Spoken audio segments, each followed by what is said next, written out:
not losing money, which is one of the I think big goals for real estate investors, for all entrepreneurs, is to be able to keep the money that you're making, to also spend time doing things that are effective instead of things that make you feel like you're wasting time.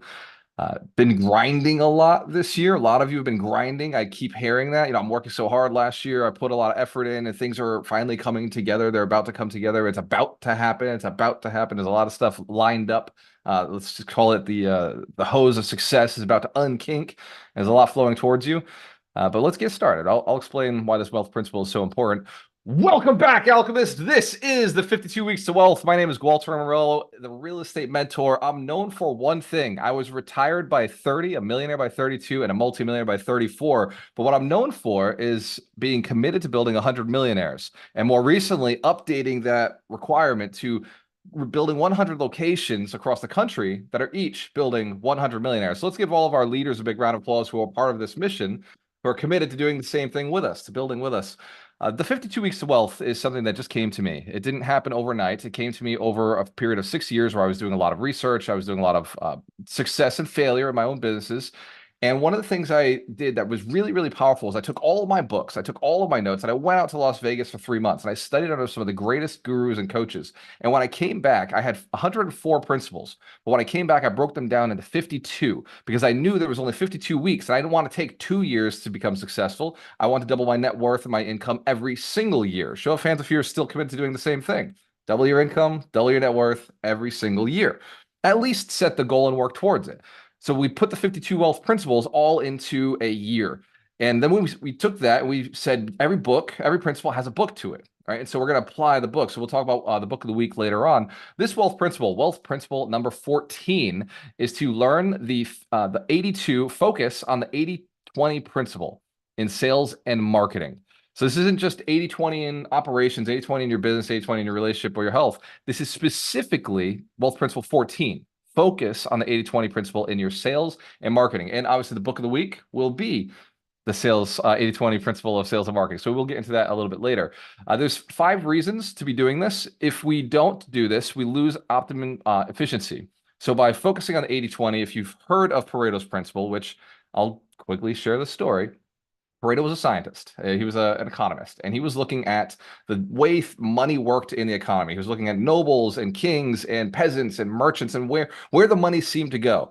And as he started looking, he noticed that 80% of the people didn't have any money. And he also noticed that 20% of the people seemed to have half the wealth. They had a large majority of it. And he thought that was really interesting. But then he started in his garden, and he noticed that the bean crop that he put out, 80% of the beans only had 50% of the 80% of the plants only had 50% of the beans. And the other 20% had the other 50% of the beans. So you had some beans that were just totally loaded and full, and they were in the perfect locations, perfect spots, and the rest were relatively weak. And he started noticing this went across many, many things. Show of hands if you've heard of the Pareto's principle, 80-20 rule. And you've seen it in your life. Show of hands again if you've seen it in your life, applicable. Excellent. So today we're going to talk about sales and marketing, how we can actually apply this as real estate investors. Strategic allocation of resources. Well, sometimes we have money sitting there, time or energy, or like Dorita right now, she's doing a lot of studying on how funds work. So she's specifically learning a very specific task. Show of hands if you've had to do some of that yourself, learning specific things, because those could lever you up. Excellent. So 80-20 is about leverage. The third one is your target market. There are some markets that are better than others. There are some real estate markets where you just can't invest the way you want to invest. So it's really important to only spend time in markets that make a lot of sense. Florida, for example, doesn't do very well in the multifamily space. That's not a secret, by the way. Everybody, every syndicator, every real estate investor across the country knows that if you're trying to buy real estate in Florida, you're going to pay more than anywhere else in the country. It just doesn't make sense. Same with California. You're going to overpay in California and Florida. Show of hands if you've learned this also. You've heard this from other syndicators, other multifamily investors, real estate investors. Yes. But what does make sense in Florida? Flips. Airbnb. California too. Flips. Airbnb. These make sense in these markets because there's just so much appreciation. The costs are so high and they keep going up. And more people keep, well, Florida, more and more people keep moving in. California is going through a little bit of a struggle right now, but its prices still seem to be holding out. And number four, sales optimization. So applying the 80-20 principle to your sales process, whether you're a real estate investor or a business owner, means you're going to have more money. It means you're going to have more capital and more deals. When you spend time with the right clients, I had this conversation with Judy yesterday. So Judy Walsh, a friend of Michael Shine's. By the way, Mike, thank you so much for the introduction. Let's give Mike Shine and Judy a round of applause. I jumped on a phone with her yesterday. She really wants to level herself up. And so we were talking about, like, she wants to do 8 flips. And Judy, is it okay if I share this? Like, I have a thumbs up? All right. So she wants to do 8 flips. And she's like, I'm going to do 8 flips so I can buy rental property. And I was thinking about it. I was like, wow, like, I've heard this before. I've heard this story a lot of times. But the problem with doing 8 flips is 2.5 of those are like for free for Uncle Sam because of the way we're taxed as real estate investors. So when you look at the 80-20 principle, if it's like, wow, if I want just a rental property, why would I do all the flips when I could just go borrow the money and buy the property? Now, at the end of the call, Judy was like, yeah, that's way better. I would much rather do that because she didn't need the money from the flips. She has a great job already. So for her, she's literally just doing the flips just to get the rental portfolio. And so like the flips would literally take an extra year or two for her to get to her goal, and the effort would be insane. Don't get me wrong, she'd be very busy and she'd learn a lot. So we could always say, oh, it was worth it. I learned a lot. But she just likes to do 1 or 2 flips. She wants to do projects she enjoys, and she'd rather just invest in the properties that she wants. So we put a strategy together that makes a lot more sense for her. So let's give Judy a round of applause. Super cool call. I loved how quick her mind was like, yep, that works. 80-20, that's the way to go. And the last one is continuous improvement. So when you embrace the 80-20 rule, your mindset fosters a culture of continuous improvement. It allows you to start looking at any failure as an opportunity for win. Like, oh, that didn't work. Let me see why. What can I remove? What can I cut out? When you don't have the 80-20 principle in your failures, like looking at your failures through that lens, everything feels painful. It's just like, oh man, I messed up again. They all start stacking up as losses, like the big L, instead of the big L, the lesson, right? It's like, okay, 80-20, like how can I avoid this pain? And what could I have done differently to get the result? Because even when those painful situations, something came out of it. True or true? Something came out. So how do we lever the maximum? And that only happens when you're using the 80-20 rule. If you don't have this principle in your lifestyle and when evaluating failures, it really becomes hard to be successful because it's just like everything is a loss. So we're going to talk a little bit about the 3 steps today. I'm going to go through the 3 ways that we can, as real estate investors, apply the 80-20 rule this year. This is not for this is not for your your landscaping business. Could work with this, it sure could, but this is really not for businesses that are not scalable, that don't want to make $1 million. So show of hands if you're looking to make $1 million. You like to at least have $1 million net worth. Awesome. Okay, so this will work for you. Anybody who's like, I just want to make 50,000 this year, good. 50,000 is a good goal. Have that, make that, target it. Wonderful. But in addition to that, can we also please get some net worth so you don't have to work in the future? Show of hands if you're committed to financial freedom. By the way, I'm on these dream manager calls with a lot of people. I do a lot of roadmap calls, one-on-one strategy sessions, and I'll have a person who's like, oh man, like I only made 20,000 this year. I only made 20,000 last year. I only made 20,000 the year before. And it's like, okay, like that's a blueprint. Would you like to change it? It's not the economy. Trust me, it's not the economy. I'm also on the same freaking call with people who are making 200,000 every year, who just made 250,000, 300,000, 400,000, like progressively year after year after year. So it's not the economy, I assure you. And they're in the same industry as you. So it's not the industry that you're in. They're also in the same market as you. So it's not the market you're in. What it is that they don't stop when they make a certain amount of money. Like the blueprint like draws you to a certain amount of income. And so you stay in that income. Right? Show of hands if you can recognize your pattern. If you look back 3-4 years, you probably earned very similar, like the money was similar. It was just that's kind of how the mindset works. Now there's 3 types of blueprints that we look for. One, and by the way, we're 80-20 on our financial blueprint right now. Really quick, really quick. Because I've been doing these calls and I've been noticing so many people getting a tremendous amount of value out of the call because they didn't know that their thermostat might have been a little bit off. And for me, it's amazing because I've spent so much time on my thermostat. I really focus on it. I've spent a lot of time with it.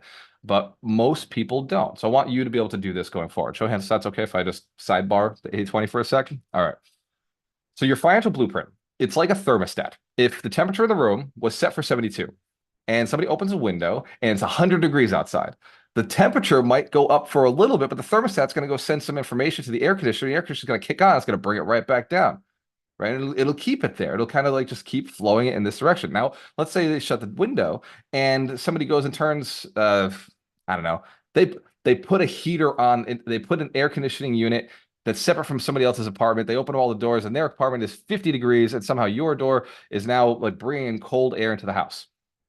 Can we imagine that the temperature might start coming down, right? Unless you do something about it. Because here in Florida, my thermostat is not set to air conditioning and heating at the same time. I have to go flick the switch to convert it over to heat the unit up. I have to mentally go and flick the switch. And I think what's happened for a lot of people is we had a bad year or 2 years or 3 years and just never knew you could flick the freaking switch. And it's totally possible to flick it to get the thermostat back to where you want it to be. Now, unfortunately, there's another challenge. Your life is not like a temperature in a room. You don't want it to be the same all the time. You want the temperature to keep going up, right? You want to be having the income keep going up. We don't want it stuck at 72. We want this thing to go to 150 next year, to 300 the year after, 600 the year after. So when we're setting our thermostats, it's not a financial number. What it is a quality of life experience.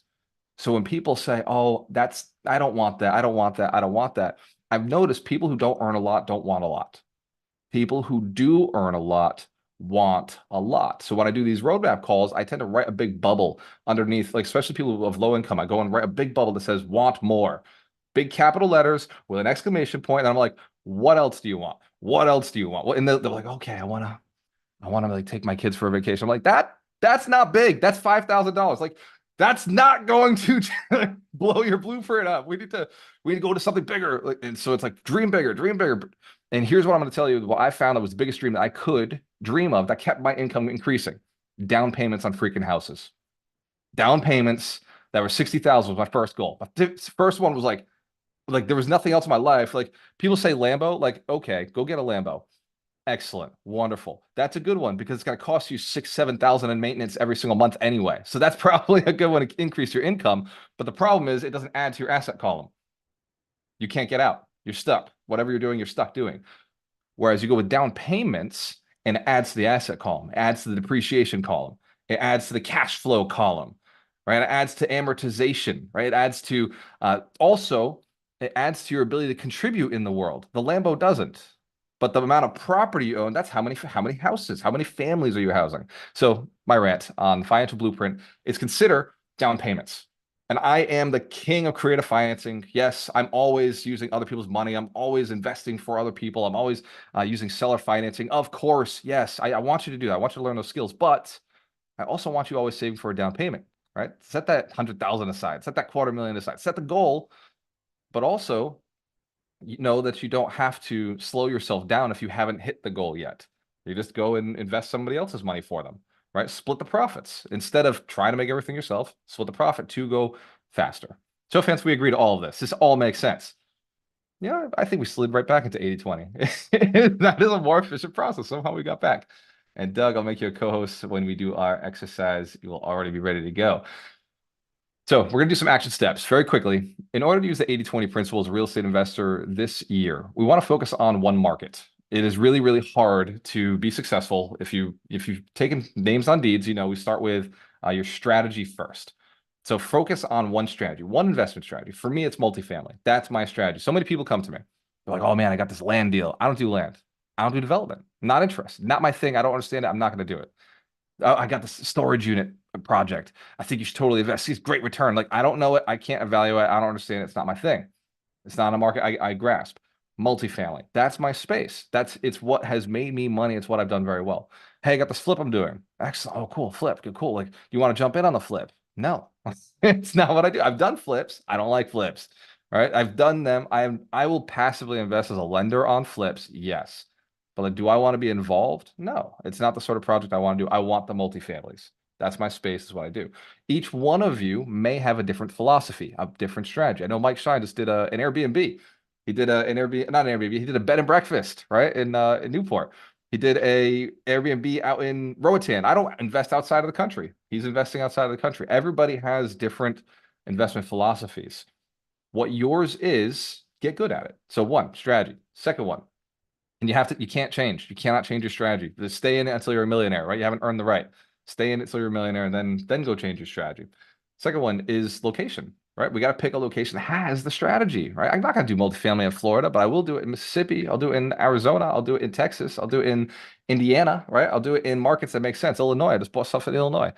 So there's market. I did it in New England. Like New England makes a ton of sense. Multifamily all over the place. Small multifamilies, right?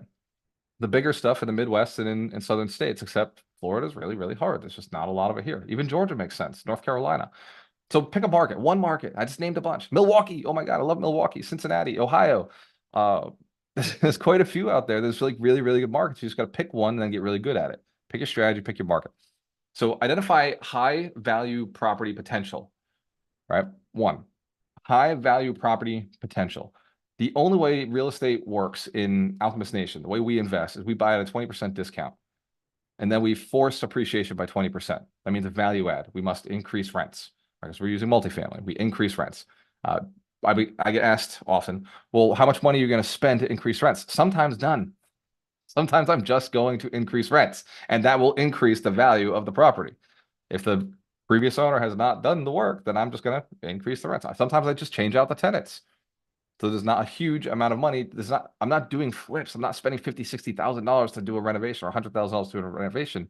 Although some of the buildings we're buying right now are huge amounts of money. Like the 35 units, we were spending $175,000. That's small, but it's quite a bit of money compared to, a project where I only spent $15,000 because I was just doing a conversion. By the way, who'd like to hear how I spent $15,000 and made 50,000 really quick? Okay, we 80-20 inside Fall River. We were in Fall River. We were in this market, and we were looking at multifamilies, and we couldn't seem to find a good one. We couldn't find a 3-family for sale. So we shifted our perspective to 3 families that kept showing up that were mixed use. We at the beginning said, F mixed use. I hate mixed use. Doesn't make any sense. And then I put one under contract, and I put in the contract, I said, the only way I'll buy this is if you switch it to residential. I need that bottom storefront switched to residential. They did all the money to renovate and turn it to a residential unit, and I was able to buy a FHA. Whereas if I'd left it mixed use, I would have had to put 25% down as an investment property.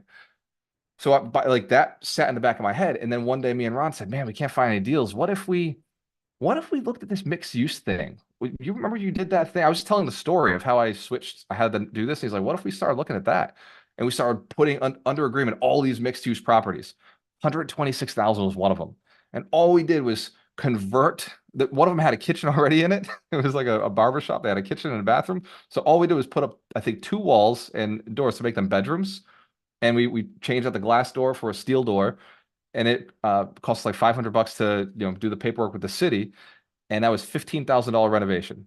$15,000 renovation. We sold the building for $199,000 because we converted it from mixed use to residential. That's all we did. Only change. We put a tenant in the first. We didn't put a tenant in the first floor. We sold the building, and the person moved into that first floor. Show of hands if we understand knowing your market, making a little shift, understanding your strategy, knowing something somebody else does. And we were able to do that over and over and over. And that helped us find a niche within an area where everybody was like, oh, you can't find deals. It's impossible to find deals. It's so hard. We still found deals. We just did something a little different. So your strategy is so important. And when you dig into it, that's like leveraging the 80-20. We look at the deals that we spent the least amount of money on, it was those conversions. Because all we're doing was paperwork. We're just pushing paper. It's like, yeah, we just convert. We did another one. Here's a conversion we did. We took a convent and we converted it to a rooming house. Paperwork. All we did was push a little bit of paperwork. I think the paper cost $500. We did a little renovation. The renovation was like $35,000. We did some renovations on the first floor because we were going to keep the rooming house for ourselves. And then we decided not to. We bought it for $300,000, put $35,000 into it, and then sold it for $480,000. All we did was convert the building from a convent to a rooming house. So if you understand the 80-20, when I look back at my deals, I'm like, those were the easiest deals I ever did. So it's really important to look at strategies that may be simpler or more efficient. There's no judgment. I don't want you swinging hammers to make a lot of money. I don't care how you do it. I just want you to add value. Adding value. My mentor told me a long time ago. He said adding value is different in every market. He said there's one building he bought from the city. He bought the building from the city for like a song. It's like he bought 80,000 square feet of buildings for like 40 grand or something like that. And then all he did was an EPA report. All he did was like go and like make sure that the soil was tested. And then he was able to flip that property for $800,000 because the big concern of the property was that there might have been oil in the ground somewhere. And so everybody was concerned because they had oil on the premises at some point and they were concerned. And then he just went and made sure that there was nothing there, had the proof, all the documents, and he was able to flip that and make over $700,000 as a profit. So fans, we understand 80-20. You look at the best deals, you look at the way deals are being done, you can convert things. There's a lot of different ways to do it. So number two, build a strong network. 80-20 is no matter what, and I heard this from Mauricio Reynolds, who's a big syndication attorney, and he said this, he said, right now, it's harder to find deals. It's harder and harder to find deals, getting harder and harder. So this is the time for you to be working on your network, because when deals are scarce, go deep, go dig, find capital, find partners, find investors. The deeper you go, when deals do arise, boom, you're the one who can close because the money's already lined up, the relationships are already lined up, the partnerships are already lined up, the skills are already lined up, right? Take the coaching programs. It's another time. Be adding education. Take skills like join masterminds. Level yourself up in your network and in your knowledge, and your do smaller deals, right? Do smaller deals so that you can have a reputation. So fans, for catching this. All three of these are really, really important. Network, knowledge, and your reputation, a thing behind you. So even if you're doing smaller deals because you can't find the big ones, do something so that you have now something on your resume. And the third one, implementing this value add strategy. So actually, I kind of talked about that. We'll go in different order. The high value properties. So I did value add, and then we did network, and we're going to talk about high value properties. There was a big difference. I messed up my first house. I was talking to somebody else on Facebook about this earlier. I messed up my first house. And my first house, you know the rule? Who's heard this? You want to buy the best, you want to buy the worst house in the best neighborhood. Yeah, okay. I didn't do that. I bought the worst, I bought the best house in the worst neighborhood. So I thought, that because I didn't know the neighborhood. I didn't know the area. I was from Fall River. I moved up to Taunton because I wanted to be closer to Boston because I was commuting to Boston every day. I cut my commute in half, but I didn't want to leave my family. And I didn't want to live in Boston. So I kind of did this halfway thing, which was totally a mistake. I should have moved straight to Boston. That would have made more sense because I can go visit my family anyway, because it turns out I don't drive 45 minutes to visit people. I learned things. Here's where I went wrong. I didn't know the area. I bought a single family and it needed a lot of work. And the area was a bad location. Turned out I had crack dealers across the street from me. They left us alone, but it hurt my valuation in the property. And so when we went to sell the property, I made $35,000.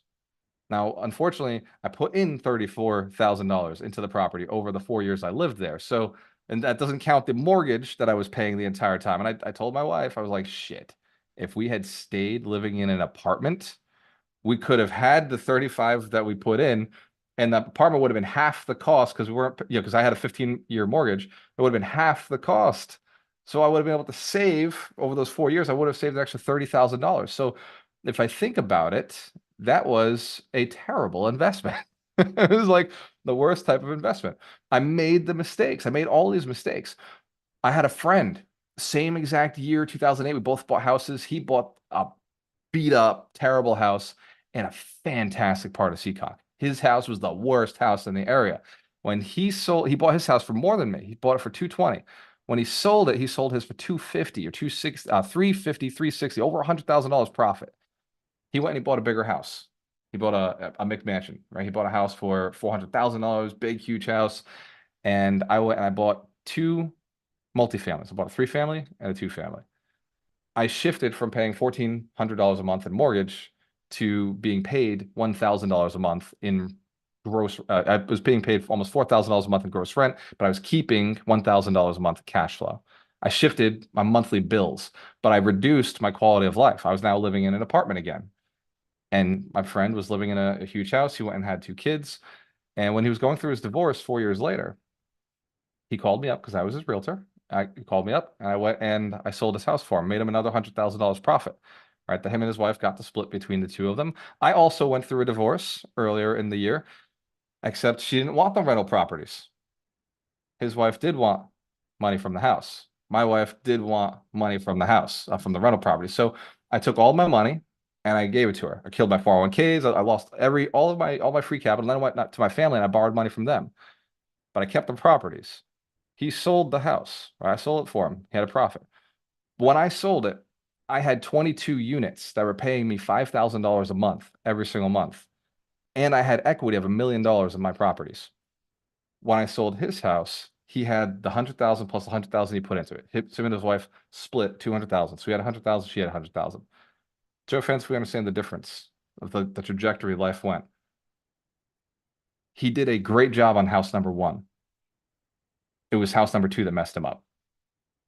Right? The 80-20 concept is we've got to invest as fast as we possibly can. The sooner we can, the leverage of multifamily investment sooner in your life gives you tremendous opportunities later on. So when a deal came up that was $1 million deal that was worth $2.5 million, the banks didn't question whether I could swing it because I had $1 million in equity. I had all these assets sitting there. I had all this property I was already managing. So when I was buying 24 units with my business partner, Ron, I already had 22 units that I owned myself. And then that brought Ron and I up to, and by the way, our peak was 100 units, 100 units if you can count the rooming house. And we're down to, we just sold another 10 units. So Ron, you and I together are down to 15 units left in followers. Let's give Ron about round of applause. Badass, very difficult to do what he's doing. And we got almost $1 million lent out as hard money. $1 million in loans. We shifted some of our mindset has shifted because we realized the 80-20 principle of we don't ever want to be dealing with property managers. He and I personally, we just don't want to deal with property. We don't mind loans. 4 or 5 people, relationship easy. They're doing their work for 6 months, and then maybe they need an extension, whatever. I mean, Mike Stein, we're talking about why loans and lending are so much better than the investing itself. Now, when it comes to return on investment, yes, you, the investor, make a lot of money. Me and Ron made a lot of money being the investors. But when it comes to quality of life, we love lending. Lending it's the business in a backpack, right? That's what Mike Stein calls it all the time. Business in a backpack. I run it from my cell phone. Sure, yep, you want it? No problem. Sign this. Simple. Send it to my attorney. Boom, done. Wire transfer, taken care of. So fans, if you understand, you can't start there, but that's where you want to go. That's the ultimate ascension model. That's the goal for this. All right, so there's a book of the week every week. And before we talk about it, I do want us to go through an action step with Doug. So we'll do the book of the week, then we'll do the action step.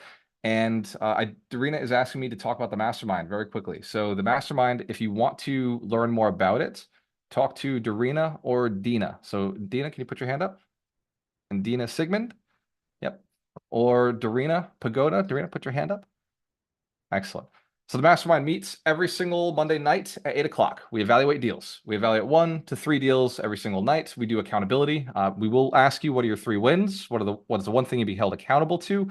We bring in speakers. We bring in celebrity coaches, people who are really knowledgeable in certain different skills. The skills vary. Sometimes it's capital raising, sometimes it's real estate investing, sometimes it's syndication, sometimes it's evaluating deals. There's all sorts of different relationships happening inside the mastermind. Heather Frazier just joined, so let's give Heather a big round of applause. She's amazing. And it's super cool to have the community growing. We're actually seeing deals happening inside of the mastermind now. And for those of you who've been a part of the mastermind in the past, this is by far one of the most impactful things that we've had to build Millionaires. So our mentorship program was an 8-week program, and it was 8 weeks, and it was very similar to what our mastermind is. And that was the program we were using to build Millionaires. What happened was a lot of people were coming back through the mentorship over and over.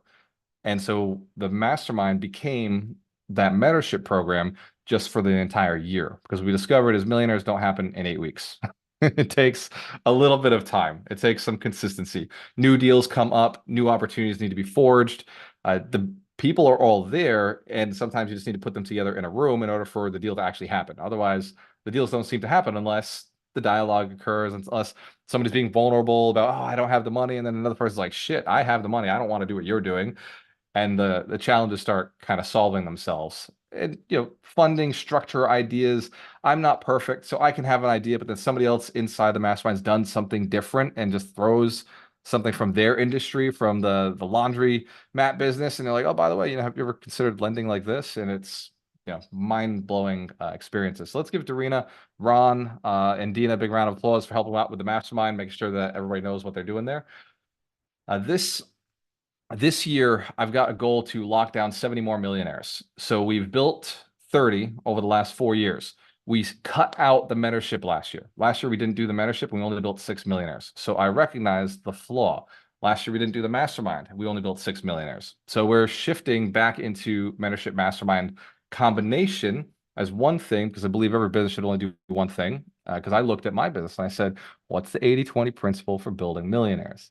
And it turned out it was accountability on a weekly call with other people doing the same thing, high level players. So the mastermind is my one thing. It's my 80-20. Alchemist Nation will not be selling anything else this year. The only thing we're going to offer is the mastermind because the only thing that works for what I want. If you want coaching from somebody, go get coaching from somebody. There are wonderful coaches that we can offer, but inside the mastermind, we are building millionaires. That's our focus. Coaching doesn't build millionaires. Masterminds build millionaires. And specifically, our mastermind, because other masterminds are not designed for this. Our mastermind's solely focused on net worth. That's all we're focused on. How do we get you to your financial freedom goal, to your net worth goal? And I'm very, very proud of it. I'm blessed to be a part of it and so thankful for everybody who's in it that makes it such a valuable mastermind. So let's give our mastermind members a big round of applause. I love each and every one of you. Your goals, your problems, they make the mastermind fun. If you didn't have problems, we wouldn't have anything to talk about. So the more activity they're doing, the more deals they're putting down, the more fun the mastermind actually is. The questions make it worth it. So that being said, there is a book of the week every week. And now me and Mike, we sat down. I say this every time. We sat down for 2 hours. We're like, okay, 52 principles, 52 books, no problem. We've read a bunch of books, right? I'm over 450 books I've read. Now me and Mike sit down. And 2 hours go by and we're like, I think we got like 20 books picked. And we have so many books we love that could fit the principle. So we really had to start dialing it in. So we sat down and we set another week aside. We sat down for 2 more hours. And that's how these 52 books got chosen.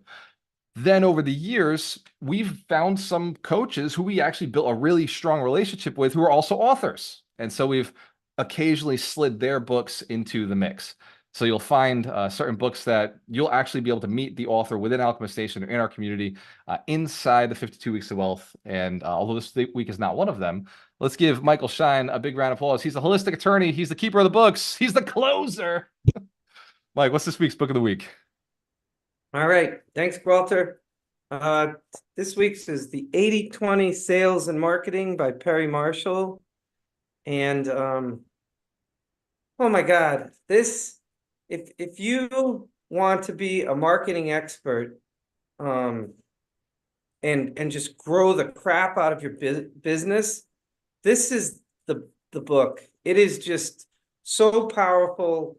First of all, Perry Marshall starts off by having a foreword by Richard Coe, who wrote the book on 80-20 principle, and then he just goes through marketing and sales and gives you tons and tons of super valuable advice on using the 80-20 principle. He has a concept called racking the shotgun, which is a little scary. He was in Vegas and his friend brings a shotgun into a club and actually racks the sawed-off shotgun to see who's listening. And he says, the ones who turn around and listen, they're not your marks. So don't gamble against those guys.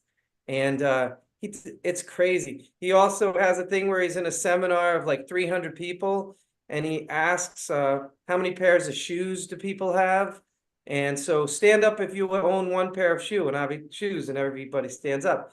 He says, sit down if you don't have two, sit down, and he keeps going higher and higher. And sure enough, in any room, 80% of the shoes were owned by 20% of the people. And then when they took those people left, they did 80-20 of the 80-20. So you got 20% of the people who own all the shoes, and you end up with one woman who had like 1,000 pairs of shoes because it works. And it works, it's like magic, and it's crazy. And the thing about this book that's so valuable is that if you get the concept of 80-20 in your sales and marketing through all the stuff, I mean, this is such for a C. If you're a C personality in the DISC profile, this book is so for you because there's so many graphs, so much analysis. It's so awesome, but you won't be wasting your time. So for example, you'll get rid of the bottom 20% of your employees because the 80-20 rule says that they're not doing anything. So they're causing all your hassles. Or if you're selling something, you're going to know who your best customers are. It's kind of funny. It's a different book, but in the 4 Hour Work Week, what's his name? Tim Ferriss. Yeah, so Tim Ferriss, he was selling supplements, and he had two customers who did a ton of business with him, but they were complete jerks. Okay, so he applied the 80-20 principle, and he fired both of them, even though they were giving him like a big 80% of his sales. One of the guys said, "All right, I'll stop calling you. I'll just fax in orders." And the other guy was so insulted that he completely left him. But Tim Ferriss was able to fill up that amount quickly, and it was all using the same 80-20 rule. So, and my favorite story, I mention it every year, is the Starbucks $2,700 espresso machine. So when you've got the 80-20, there's like, sure, most people will spend like $3 on a coffee. But if you have a high ticket item, like for example, Walter has $1,000 coaching program. And all right, so we're all not going to pay Walter $100,000, but there's somebody in this group that would pay that. And Starbucks feels the same way. If they have that high ticket item, sure, most of us are going to buy a coffee, but there's going to be one person, which is 80-20 of 80-20 of 80-20, who's going to buy that $2,700 espresso machine.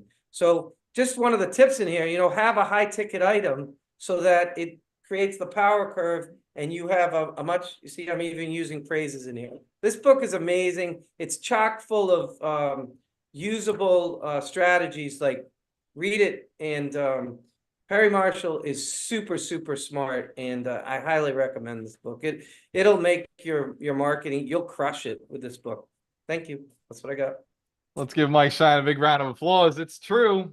I was telling everybody before the call, like, we come in a little bit early. Everybody who's in the mastermind, everybody who's been through some of our programs, we jump on around 9:40, and we were talking about why I love this principle, and I didn't go into the why. So I want to share it with you. I use Dunbar's number a lot. Dunbar's number means it's that number that says you can talk to the maximum amount of people you can talk to. 150 people is the maximum amount of people that you can remember, have real relationships with. You have, like, things about them, you care about them, right? It's 150 people that you could really connect with. And we talk about this often, right? 80-20 Pareto principle of the 150 is 30. So 80-20, the 20% is 30 people. But if you 80-20, the 80-20 again, like Mike Shine was talking about, that gives you the number 6.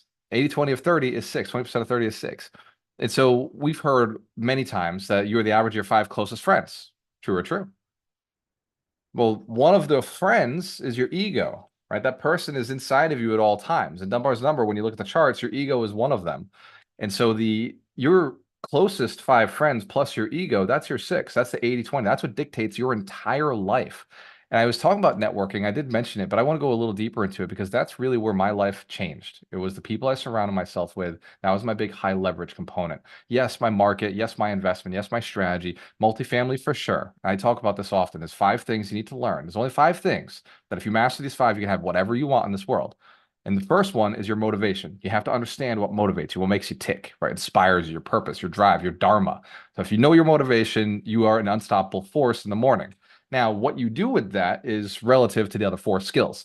The second one is your network. The people around you. You could be an idiot, but if you're passionate and if people around you, you're going to get whatever you want in life.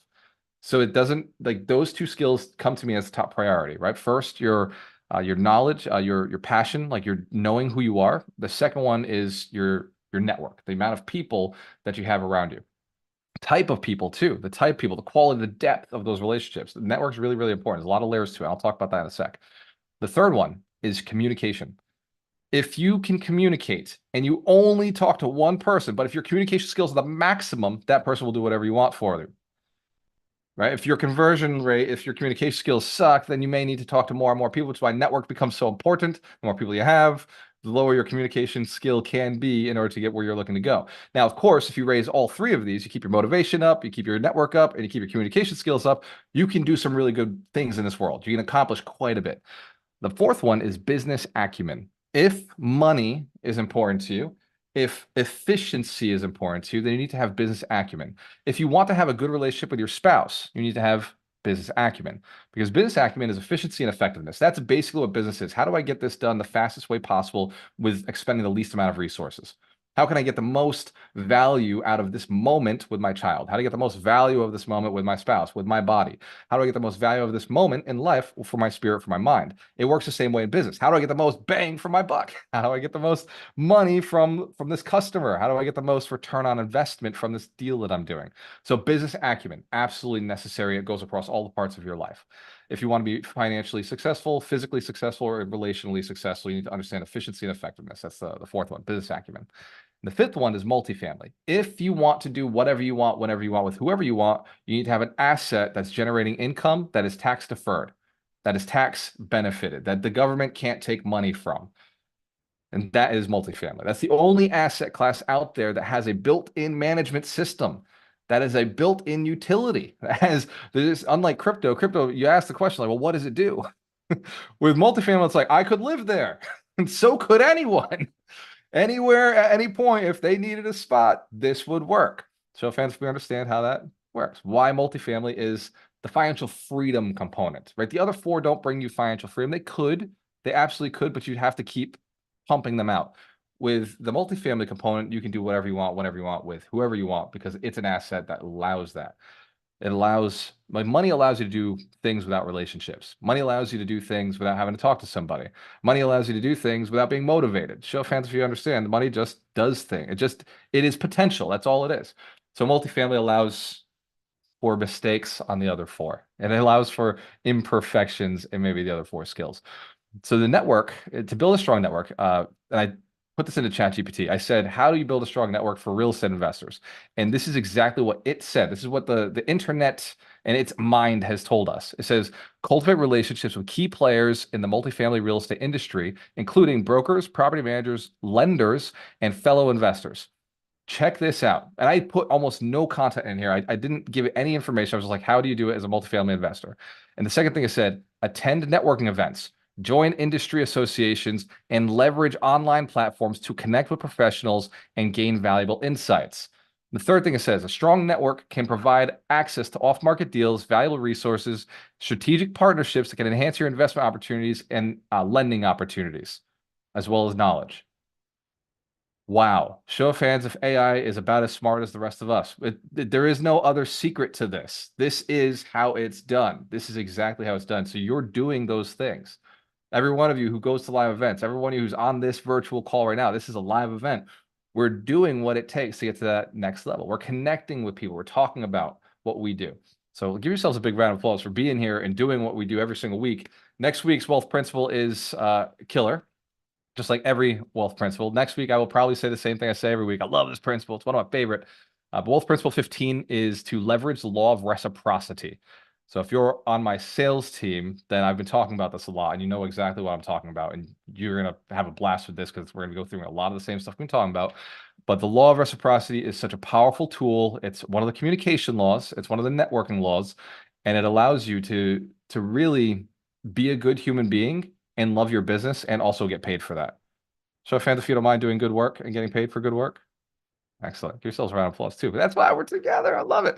All right. Every week we do this. We got Doug McGurk, the maximizer, on here. He studied under Tony Robbins, and then he started coaching for Tony Robbins for 3 years. He was coaching Tony's students, and he was helping those people become millionaires, become successful, become entrepreneurs, free their souls, free their minds, improve their marriages. And Doug has now started working with us for the last 5 years. He's been with us. He's been building millionaires. He's secretly been putting things into people's minds so that they go do the right thing, so they stop procrastinating, so they start taking action, and they start feeling better about themselves, their success, their family, who they are. So that being said, Doug McGurk, if you don't mind, can you walk us through a little guided meditation so that we can start just seeing the 80-20 everywhere and applying it in our real estate business and our lives? Let's give Doug McGurk a big round of applause as he comes on. Yeah, well, thank you. Thank you. So, awesome. Great to be back. Sorry, gang. I've been doing tons of traveling, and I'm finally back for a little bit. And I just wanted to, if I might, just give Walter a hand, of course. Very nice, very nice. Dropping gold. I just want to also, is it okay to give another quick hack in the 80-20 when it comes to networking? Yes, So please do. here's part of the next 80/20 hack. So whenever you go to a networking event that is not one that you've been to before, like you're doing the meetup or whatever, you get to there, always, always, always, yes, always connect with the leader, the person who's putting on that meeting. Because there's a number of reasons why. One, of course, leaders know leaders, right? So they know where the other, rock stars are. So you build a relationship with them. They're going to tell you, who the rock stars are in the networking group. So when you're in the meeting, you also they'll let you know like who the players are and so forth. But let's go deeper. Anybody who takes the time to put on a networking event, which those of you who are doing it, how many of y'all know that it is a lot of work to organize, to manage, to put it all on? You're not doing it for fun. Like you enjoy doing it, but there's a gain to it. You're doing it for a purpose. Most of the time, it's a very clear purpose. So the first thing, before you start telling them who you're looking for and all of that, find out what their business is and what they're looking to get out of the networking event. Who are the people? Like, I'll give you an example. Down here, there's a guy that are the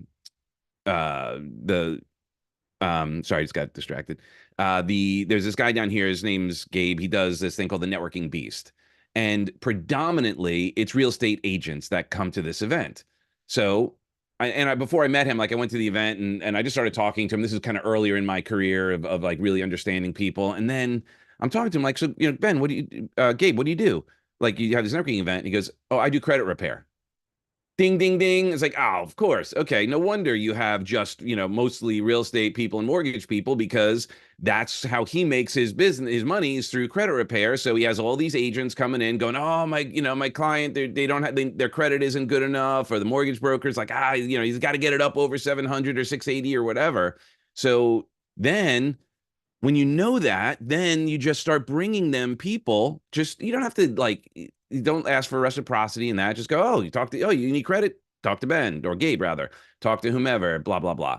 So I think that one of the things that we can really capitalize on the 80/20 is go deep into our conversations with the people we connect with and then bring them what they need. And then next week, the love reciprocity kicks in. Then they go, oh, you understand me. You took care of me. Now it's just now it's like, the Christmas gift. If you guys remember the Sheldon and have to be the equal size gift. So you bring someone something and they will feel obligated to bring it back. So just that's a way to streamline your marketing and use 80/20 is go deep with the leaders, go deep with the people who are putting the events on. They're putting in all that effort. That's the kind of return they're looking for, is those relationships. So just, food for thought. Now, let's move on, shall we? All right. Sorry, my phone is blowing up. So why don't we go ahead and see if this works? My computer's acting funny. Let me know if you're hearing the music. Let's see if it's coming. Oh boy, you're not, are you? Let me see. Are you Not hearing me? yet. The music hasn't started yet. My computer is acting funny. Is it smoothing the numbers? Yeah. Okay, let me. While we're waiting for the music, drop in the chat if you grasp now the importance of the 80/20 rule.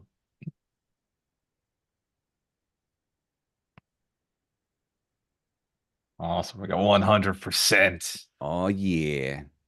Well, we might have to do this sans Yes. music. I'm having a. Let me see. Try one more time. We got double yes, double yes.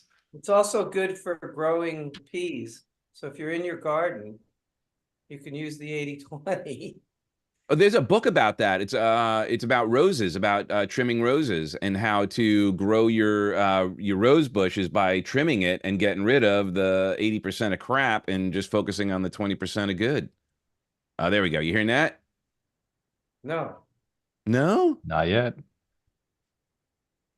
All right, we're gonna do it without music. We'll do it without music. You got it. All right, it's happened before. So why don't you go ahead and take a nice, big, deep, I'll use the delay. Cleansing breath in. Roll your eyes up to the back of your head till you feel a little strain. That's right. And relax. Now, if you could imagine right now, even being near the ocean, we've all been by the ocean, hearing the roll of the waves.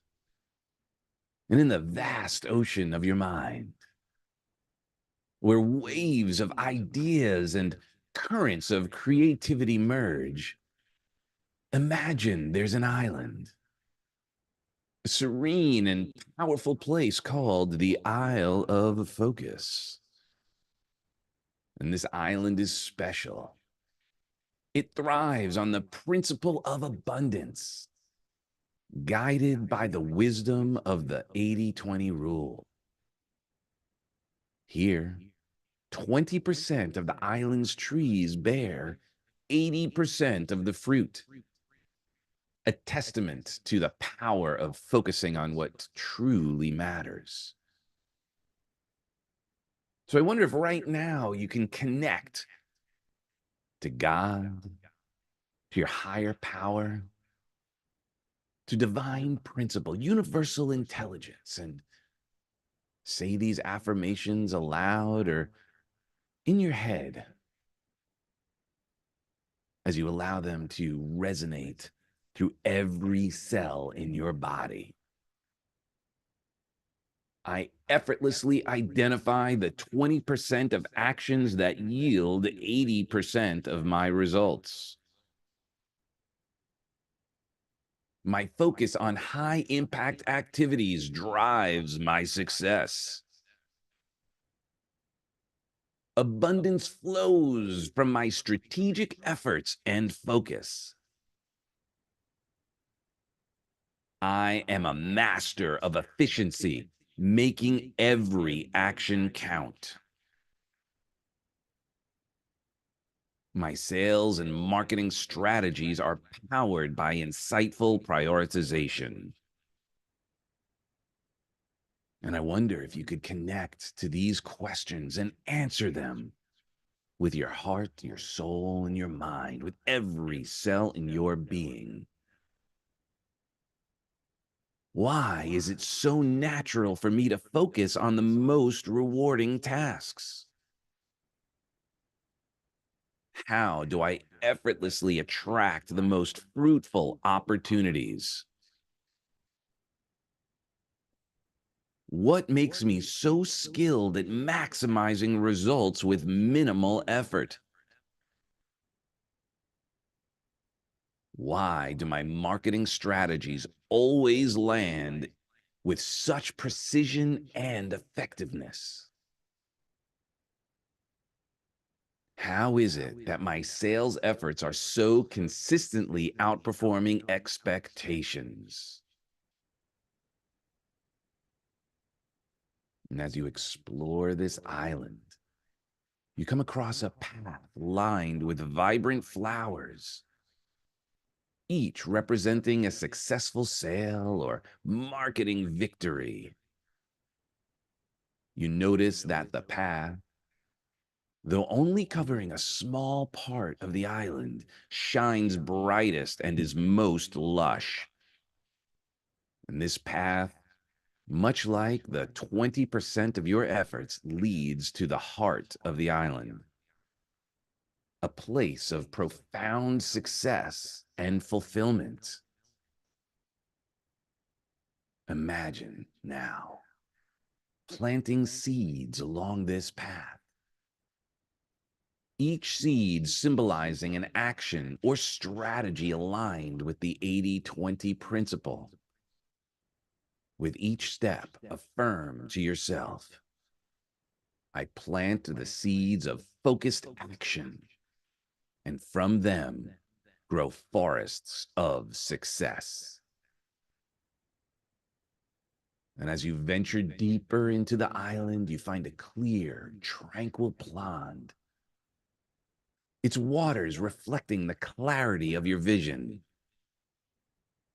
Gazing into it, you see the reflection of your future self, a person who has mastered the art of focusing on what truly matters, reaping the rewards of efficiency and insight.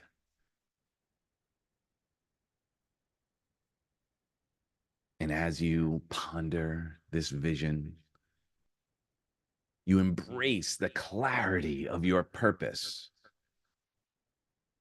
You let the vision of your success guide every action as you focus your energies on the paths that lead to abundance. You trust in the power of strategic action. And as you leave the island, carry with you the knowledge that the Isle of Focus is within you, a place you can visit whenever you need to remind yourself of the power of the 80-20 principle. And with each breath you take in now, let those lessons guide you, inspire you, and propel you towards your goals, knowing that focusing on the vital few will always lead you to abundance and success. Come on back.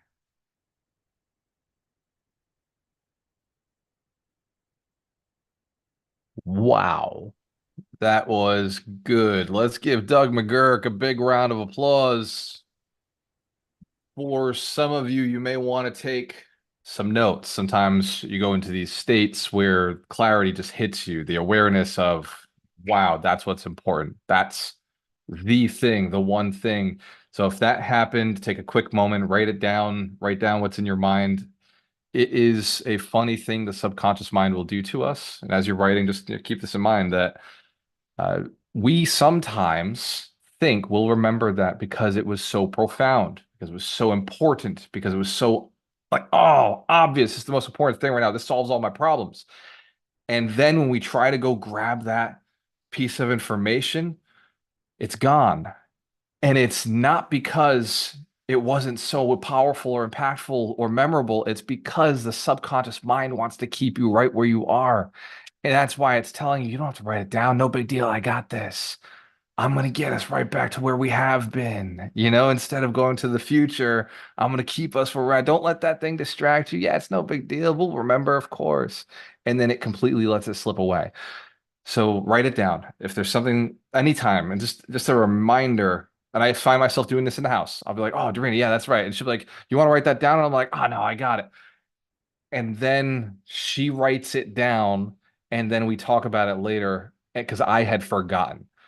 So, like, we don't all have a Dorina. So what I'm telling you is remember that, write it down. If you have great, profound moments where you realize like that's clarity, that's where I want to be, that's who I am, that's where I'm going, that's the most efficient thing for me to do, please write it down. Put it somewhere special because this back of the mind isn't always as good as the front of mind when you do have those moments. That being said, Doug mentioned something that really brought awareness to me. I've been talking about this a lot. I've been talking about how do you really lever yourself up as a professional, as a business owner, as a real estate investor, as somebody who's looking to scale up in a big way. And he mentioned the leaders of events. And I've been talking to Billy Reuter because Billy is going to be helping some of our leaders level their game up. I've been talking to Dina. She's been helping our leaders level up. Dorina, Gary, Mary Lynn. So they're supporting our local leaders in different ways, different capacities. And I'm bringing on another coach who Billy and this other coach, Mark, are going to be doing this dream management concept where they're really helping the leaders build out their teams, get the most out of the events so that they can get what they're looking for and also impact the most people. We really want to build 100 millionaires in each location. And so it takes a little bit of love from a coach, a strategy coach to do that. And so, one, let's give our dream managers, our strategy coaches, a big round of applause for the work they're doing behind the scenes because, not everybody gets to see them. But the reason they're doing it is because their business is high-level strategy coaching. So if they're doing high-level strategy coaching with our leaders, there's a good chance all of the business owners that are coming to our events, when one of them has a big problem, who are they going to go to? The leader's going to refer them to the coach that really supported them, the strategy coach that supported them and took them on. And so we've been implementing this and working on it. There's another level to that. Doug just shared it with you. The leader knows the mortgage broker, the lender, the attorney, the person who has deals, the person who, is passively investing, the person who does private money, the person who does hard money, commercial, all of those people, the property manager, all of that, the leader knows, right? The trusted team, the leader has their own trusted team. And they know what the community members are doing, because that's why the leader does what they do. They're there to connect with the whole community. And it's not just Alchemist Nation events that are like this. Every community, every event ever, I do the same thing as Doug. The first thing I know, I want to know the leader. It's the only person in the room I need to know, because they know everybody else. And there's this theory. I'm going to talk about milkshake theory really quickly. There's two versions of it. Milkshake theory one is where you drop your straw inside this side of the land and you get that guy's oil. So it's like a pretty interesting strategy when it comes to investing in mineral rights. But when you talk about milkshake theory and the concept of, I only want to talk to the one person. By the way, who has had a milkshake before with alcohol in it? You know what I'm talking about? Everybody here is over 21. All right. Well, I'll explain it to you, Heather. Milkshake, when you have alcohol in it, the alcohol is lighter than some of the other materials, but also the ice cream that's in it is even lighter because it's cold and it floats to the top. And so you end up with this kind of funny layer. And then if you have the whipped cream on top, by the way, who likes whipped cream in their milkshakes? Yeah, me too. I love the whipped cream. Yeah, Victor doesn't like it. Victor, that's how you got to 81. I understand now. Now I get it. You stay away from the bad drinks. Okay. There's 4 layers. If I dip my straw in and I put it all the way to the bottom, I'm just going to get the alcohol at the bottom. And it's like, who's done that before? You know exactly what I'm talking about. The crazy drink at the bottom, right? But then if I lift it up a little bit, I'm just going to get like thick ice cream. And then if I lift it up a little bit, I'm just going to get the whipped cream. And so that's a way to use a single individual, a single relationship. That person, you dip that into that cup, and you're going to get access to whatever you want simply by adjusting the person, the particular activator in their mind, making a different ask. Law of reciprocity. Hey, give them something, give them some reason to like you, give them some reason to see value in you. Of course, give. But when you make your ask, be specific. Let them know what you're looking for. Let them know what you do. And be willing to ask. I said this in our sales call this week because we were talking about the law of reciprocity. I said, you got to receive. I gave them a compliment. I said, you look beautiful today. And one of them said, thank you. And he was the one who got the applause, because a lot of people don't receive compliments properly, right? A lot of people will be like, oh yeah, you look good too. That's not a receiving. That's a deflection. And then some people will be like, yeah, I could have done better. That's not receiving either. That's like saying, nope, don't want it. And I'm not giving you one either. But when you say thank you, you're allowing the compliment to land. Money is the same way. Money is just energy, right? So when you're open and willing to receive compliments, you're open and willing to receive money, open and willing to receive help, support, guidance, mentorship, friendship, whatever you need in your life. If you're open to receive it, then you'll get it. But if somebody's like, hey, I want to be your friend, or hey, I want to do a deal with you, and you're like, no, I don't do that, or I think I got money to invest, and you're like, I'm not ready yet. I'm not the person. I'm not capable of it yet. I got problems still. I haven't found a deal. We're deflecting. We're not receiving. Say yes. Say, okay, cool, excellent. What terms are you looking for? Or excellent, what kind of deal you're looking for? Or excellent, what kind of mentorship are you looking for, or guidance do you provide? Like, you look for a way to receive. And my father said something to me really valuable, and this all comes from Doug. So one more time, let's give Doug a big round of applause. What a fantastic share. My dad said to me something. He said, son, never accept something from somebody that you don't want to be in a relationship with. He said, never accept anything from somebody you don't want to be in a long-term relationship with. And he also said, but if there's something you want and you like the person, accept, receive. He said, it doesn't matter what it is. If they're giving you something and it's somebody you want to hang out with, it's somebody you want to spend time with, somebody you like, you respect, you admire, take it. Say, yes, thank you. Now you owe them something. Right? He's like, that's fine, because you like them. But if you don't like a person, don't receive it. That's fine. Like, say yes, of course.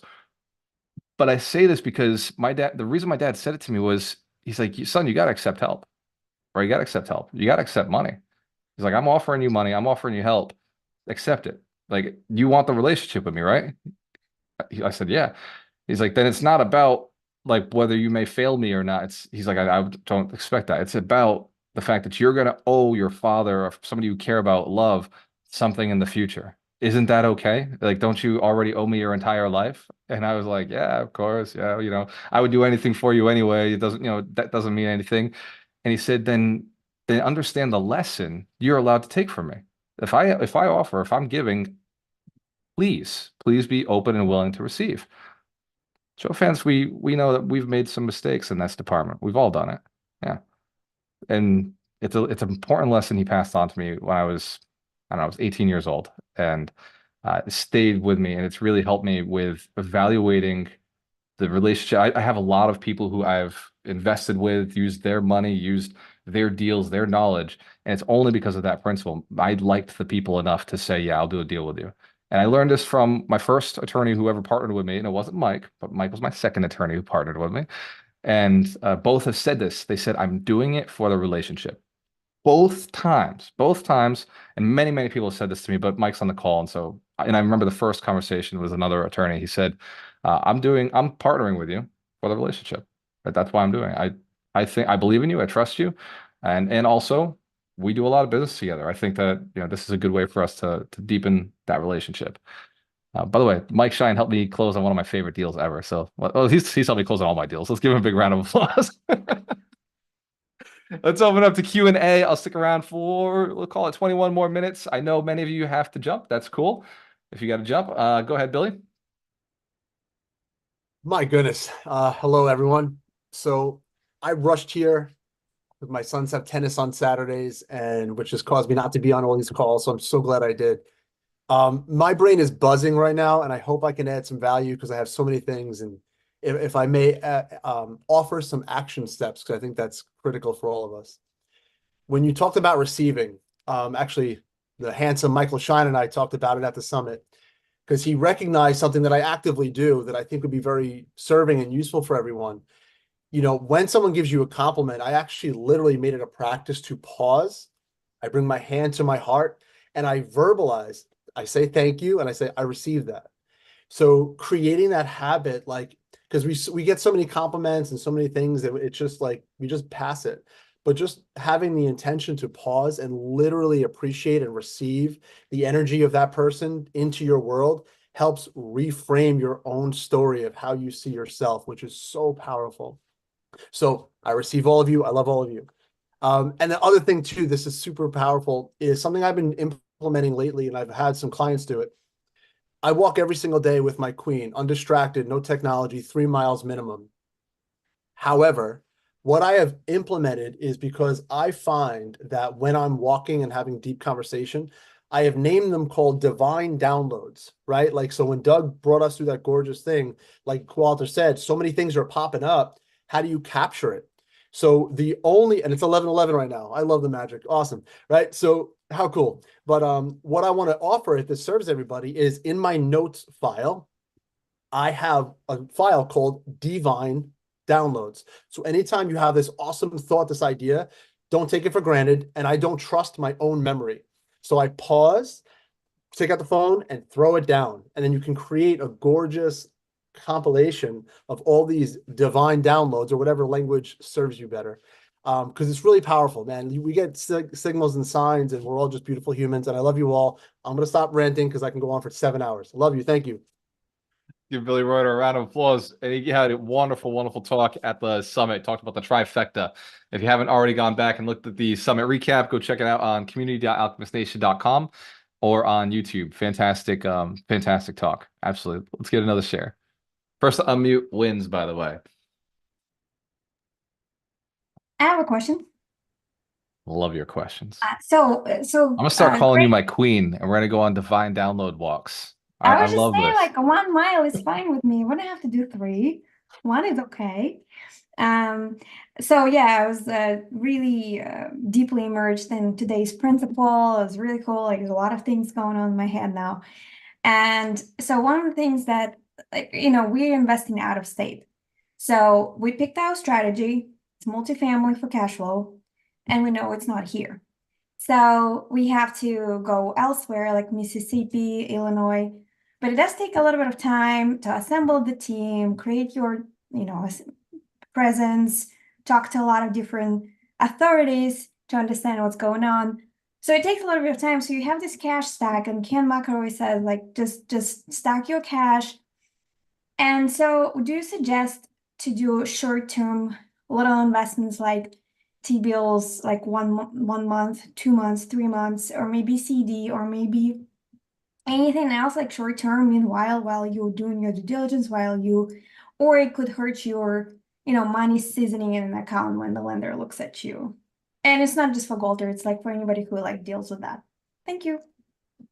It's actually, I'll take this one because this is a conversation I had yesterday with a woman and her son. So her son, Vincent Padron, brought his mother on. He asked me to book a one-on-one because his mother recently sold a house and she's looking to invest her money. And he knows that that's what I do. So we sat on a phone and she was afraid to put her camera on. I thought it was the cutest thing ever. He's like, oh, she's afraid. She's like, I'm just not prepared. And it's like, don't worry about it. Like, it's all good. So we had a quick conversation, figured out that she's getting 4% interest in the bank right now. And her biggest thing, because I showed her that if she went and did debt like we do, she'd probably get like 8 to 12% interest. And I told her I can facilitate it and I'm probably going to get you 8 to 10% because I'm going to have something on top of that. And that would be locked up for 6 to 12 months. And then I told her that syndications exist, and syndications will pay significantly more. Typically, they're 15% IRR to 30% IRR, but they're locked up for 5 years, 5, 7, sometimes 10 years. And sometimes you get done quick in 3 years. You don't know, but we always talk long term when we think syndication. And then there's the T-bill. And the T-bill right now, Dorina told me the other day, it's at 5.5%. I went and I looked it up with her, and it's like 5.44%. So it's a little higher than what she's getting in the bank in the interest, but she gets her liquidity. It's only locked up for 1 month. So when she asked me what I thought, I said, well, based on, I can't tell you what I think you should do. All I can do is give you the information. What is most important to you? Is it liquidity or is it rate of return? Or is it stability? Is it, stability? Because the T-bill's stable. It's the treasury bill from the freaking government, right? Like other things will break before the government breaks. And if the government breaks, everything else is broken. So it's very, when you think about stability, like that's kind of as stable as you can get.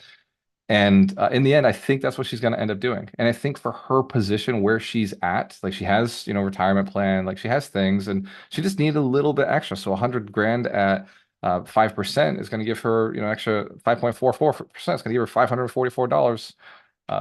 An extra $5,400 at the end of the year, right? So like monthly, it's like 400 something dollars that she's getting. It changes her life. Like, it gives her, because she's already on a fixed income. She's used to almost no money monthly, and so that's like huge difference for her. For somebody like me, if I'm sitting on cash, which we are sitting on cash, I'm lending in that mid-range space. So I'm doing a lot of short-term notes, 6 months, 12 months. I have a 3-month right now that pays very well. And so I'm doing that kind of space. And I do think the T-bill makes a lot of sense for people who don't have access to the things that we're doing, right? Like I'm getting on some of my stuff, I'm getting 12%, 15%. Like I'm getting high interest on some of my loans. That makes sense for me because I know I have the relationships, I understand the industry very, very well, and I have that sophistication. So, but for somebody who's not at that level, then either it makes sense to have an intermediary like me or some other lender where you're only getting that 8 to 10%, or maybe it makes sense to leave your money in a T-bill, getting 5.5% interest until you're ready to go and put it into a deal. And then me and Ron, we're invested in syndications and we're invested in these in the higher risk stuff. But we do have a 7% seller financed deal at $90,000. We seller finance at 7%. And like it's not a great return, but we don't complain about the extra money we're getting every year. Right? Like we're never going to complain about the extra $6,000 a year that we're getting, right? It's like $500 a month, and love it. Glorious money. Let it flow. So it's a very personal decision, right, Dorina? Like I think you're right. Money should be in something that is at least earning a return, right? If you don't know if your next deal, if you got 100,000, 200,000 sitting there doing nothing, if you have $1 million, this is the worst case scenario. You got $1 million sitting there doing nothing, then yes, put it into a T-bill, get your 5.5. That's an extra $55,000 a year, right? It's money, right? You're not you could live okay on that in Mississippi. You could be a king in Mississippi. But the concept of stacking cash right now for sure, and stacking relationships who have cash and access to capital, building the communities, like each one of you, like surround yourself with as many people who are in the real estate space as you possibly can. Real estate professionals, like anybody who's in it, just surround yourself with them and keep asking for who do you know who passively invests? Who do you know who has property that might be selling soon, right? Who owns a portfolio? Like who's getting up there in age, and just keep building those connections, those relationships. When the opportunity happens, people don't give opportunity to strangers.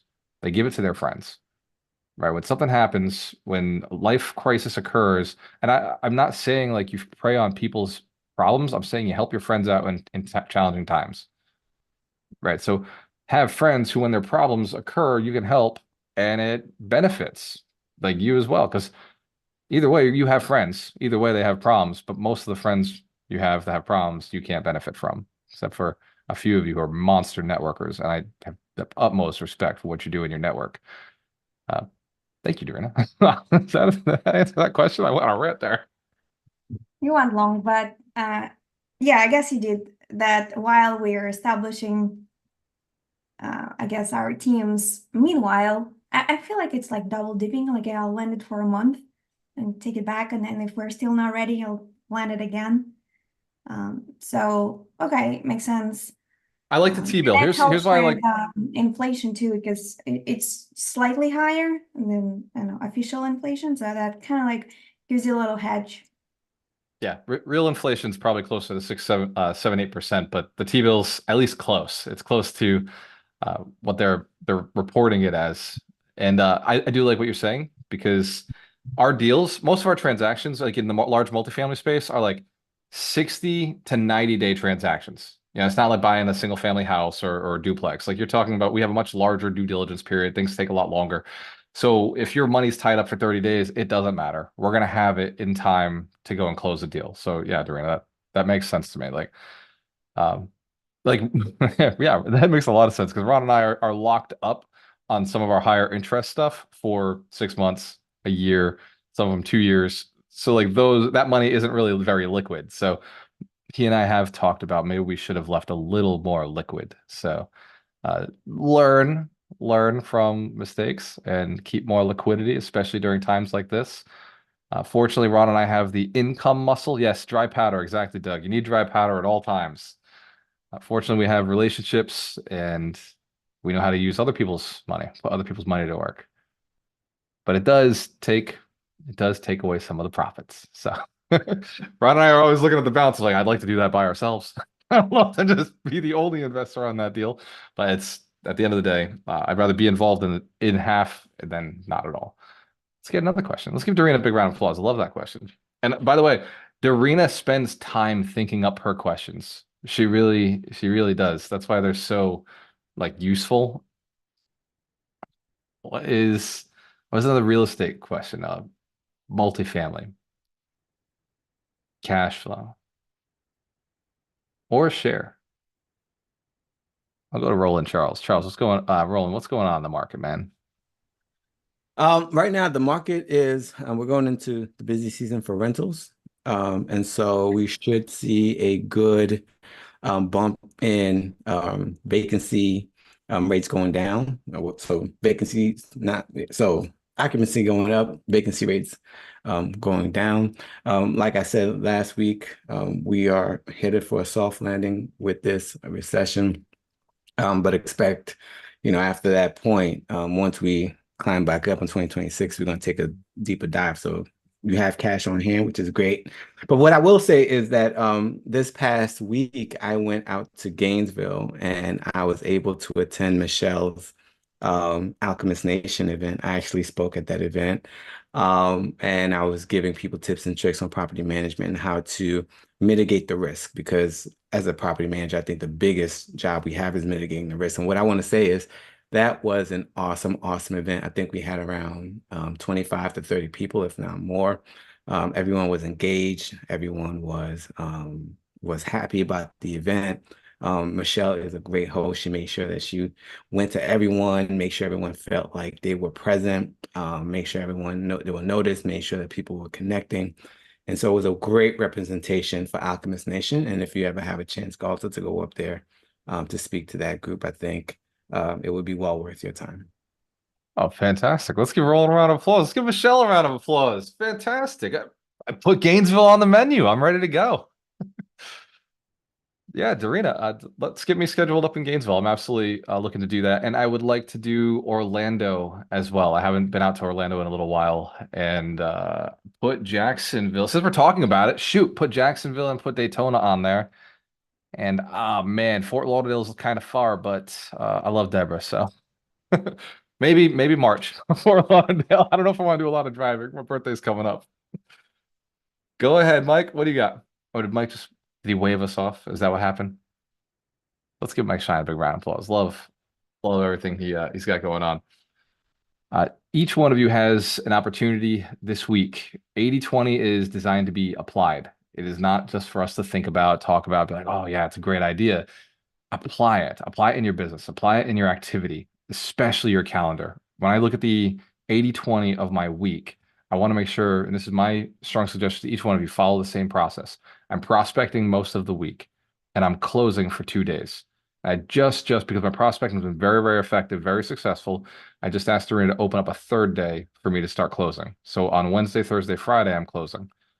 And even though I think I'm extremely successful and I've got a lot of things going on that are working very well, I'm still in sales. I'm just selling something different, right? I'm not selling a product. I'm selling a mission. I'm selling an idea. I'm selling belief on yourself. So my calls that I've been doing are within our local community. I'm calling our leaders. I'm calling our sponsors. I'm calling our trusted team, calling our managers, and I'm finding out what their goals are and how to get them to where they want to go. And I'm really going deep in the community and the leadership to make sure that they're capable of getting to what they want to do. Let's give Doug a round of applause. Great share today, Doug. So I'm always going to be in sales, right? You're always going to be in sales. Sometimes a sale is a little different, right? I'm selling a person on themselves. I'm selling a person on a system. I'm selling a person on this 100 millionaires. Like, how do we go out and build 100 millionaires in your location, in your city? How do we build your team, your tribe, your community, your investment portfolio, right? Every one of my leaders is going to be investing in real estate this year, and we're going to make sure it's easy enough. That's why we built a team, right? That's why we built, community. So, my strong suggestion is prospect 3 days out of the week, close, or prospect 5 days out of the week, close 1 day out of the week, until you get to the point where you can prospect less and you're closing more. Take 1 day off. I don't care what day it is. My day's Sunday. I spend a day with me. I spend a day with God. I spend some time with Darina on that day off. And that day is to make sure that I'm still happy with who I am and where I'm going. And I strongly suggest you do the same thing, because we can get a little chaotic in life. There's a lot that happens to you. There's a lot of things come your way. And sometimes I think you get lost in other people's dreams, other people's passions, purposes, missions. And it's really important for you to stay focused on yours, why you're doing what you do, tying in everything you're doing. Every step, every activity, every conversation, every breath should be leading you to the life you want to live, moving you towards the person you want to be. And if it's not, your day off is a day to make those changes mentally up here. Tweak the calendar, change things, shift who you're talking to, shift what you're asking for, shift what you're giving if necessary. If you can find there's a way for you to give more to a person who has what you're looking for, shift, adjust, make those changes mentally first. Believe it on Sunday. Spend all that, or I use Sunday. Vinny uses Friday. So, like, whatever day you pick, it doesn't really matter. Just know that on Sunday, don't message me. I'm doing this. Like, this is what I'm focused on. So if I don't respond to you over the weekend, it probably starts Saturday night. It starts. Right? Saturday, I'm already shifting into Sunday. Do what makes you who you are, who you're supposed to be. I'm 38. I look at myself as, I've had my midlife crisis when I was in my 20s. So this is like every other year is another midlife crisis. Oh my God, I'm capable of more. I should be doing more. Show fans feel the same way. That energy of like, I can do more. I should be doing more. So every year when I set my goal to double my income, double my net worth, double my impact, I'm like, I'm in midlife crisis mode again. It's like, oh shit, like I'm running out of time. I'm running out of time. I tell Dorina, I can't tell you how many times I tell Dorina, I'm going to fucking die. This needs to get done.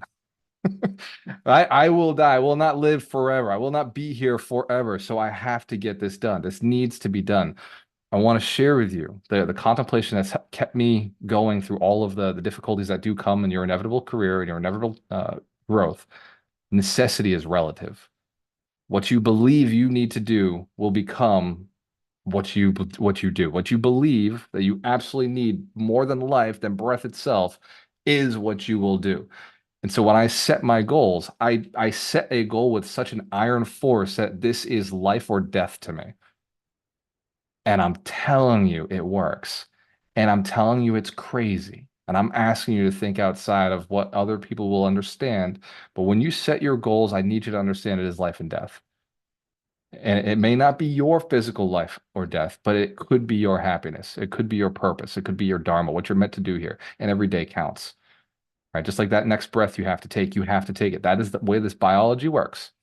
Right? Every meal, Michelle's a nutritionist. She knows every meal you eat is necessary, right? You could skip a few. I skipped 7 days. I didn't eat for 7 days, but that's because I had eaten pretty well for a while and I had some fat left on me. And you can get away with it for a time. But eventually, this thing will run out of steam if you don't give it the nutrients it needs. Well, your dream's the same way. Your passion, your purpose, what you're here for is the same exact way. You got to feed it. Sometimes you just feed it with a little bit of, a conversation with somebody supportive. Sometimes you feed it with taking a little action that moves you forward in that direction, just proof of concept. Sometimes you feed it with education. Sometimes you feed it with just literally just believing, just thinking about it, sometimes writing it down, just getting more clear on what you're supposed to be doing in your life. When I say supposed to be doing, I mean, you know what I'm talking about. It's yours. It's not mine. Whatever yours is. All right, I'm just here to help you with the multifamily part. I'm just here to get you that financial freedom part. I'm just here to make sure that you do it in the easiest way possible to make it fun along the way, to give you as much impact and purpose as possible. I also am here to make sure you live longer, because one thing I've studied and I understand is that in order to live the centennials, to live that long age, it's not about what they eat. It's about what they do. They volunteer. They spend time in communities. They give back. They contribute. And so volunteering, that's why you see me spending a lot of time in this, and I'll continue to be very involved in contribution for the rest of my life. And the community and volunteering is because it's how you live to be 100 years old. I don't know about you, but I live a damn good life. And I'd really like to see how great all of your lives get over the next century that we're here together. So even though I know for sure the mortality, I live in a body that will not exist forever, I also know that the secret to living as long as you possibly can is to help a lot of people. So thank you for your support. Thank you for everything that you do to help others, to help yourself, and to keep improving yourself. Cheers to your success. You have a choice. Always work with the best. I'll see you next week.